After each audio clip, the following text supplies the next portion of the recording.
দেশের উন্নতির জন্য, অর্থনৈতিক সমৃদ্ধির জন্য। এখন আমরা যারা যুদ্ধ করেছি, আমরা যারা এই প্রজন্মের মুক্তিযোদ্ধা, আমাদেরকে এক এবং ঐক্যবদ্ধ থাকতে হবে। নিজেদের ভিতরে বিভেদ এবং বিচ্ছেদ তৈরি করা যাবে না। ওই আওয়ামী পেতাত্তার যে চক্রান্ত ষড়যন্ত্রের ফাঁদ, সেই ফাঁদের মধ্যে আমাদের পাওয়া যাবে না। ভারতে বসে শেখ হাসিনা, আপনারা কি মনে করছেন চুপ আছে?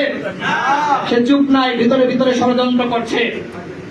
সে দেখেন ভারতের সরকারকে দিয়ে একটি বক্তব্য কিন্তু সে আজকে সারা বাংলাদেশে ছড়িয়ে দিয়েছে, ভয় ছড়িয়ে দিয়েছে। ভারতের প্রতিরক্ষা মন্ত্রী কি বলেছে? তার ভারতের সেনাবাহিনীকে বলেছে যুদ্ধের জন্য প্রস্তুত থাকো, এবং সেখানে কিন্তু বাংলাদেশের কথা বলা হয়েছে। রাশিয়া ইউক্রেনের পাশাপাশি বাংলাদেশের কথা বলা হয়েছে। তার মানে কি? তার মানে ভারত পায়ে পা দিয়ে বাংলাদেশের সাথে যুদ্ধ লাগাতে চায়, কিন্তু আমরা সেই সুযোগ তাদেরকে দিব ইনশাআল্লাহ। আমরা বাংলাদেশের সকল দল, সর্বোপরি আমরা বাংলাদেশের সকল জনগণ, আমরা ঐক্যবদ্ধ রয়েছে।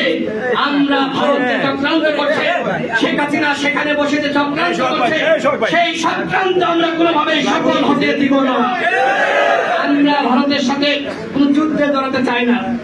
আমরা বাংলাদেশে অনেক যুদ্ধ করেছি, আর কোন যুদ্ধ আমরা চাই না। ভারতকে বলবো, বাংলাদেশে এখন অন্তর্বর্তীকালীন সরকার রয়েছে, এই সরকারের সাথে আপনারা কাজ করেন।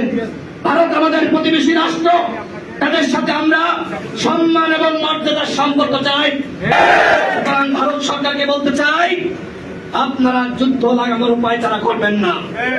আপনারা যদি যুদ্ধ লাগান, তাহলে আমাদের বন্ধু রাষ্ট্র রয়েছে, আমেরিকা রয়েছে, ইউরোপ রয়েছে। আপনারা যুদ্ধ লাগাতে আসলে পুরো পৃথিবীতে যুদ্ধ ছড়িয়ে ছিটিয়ে পড়বে।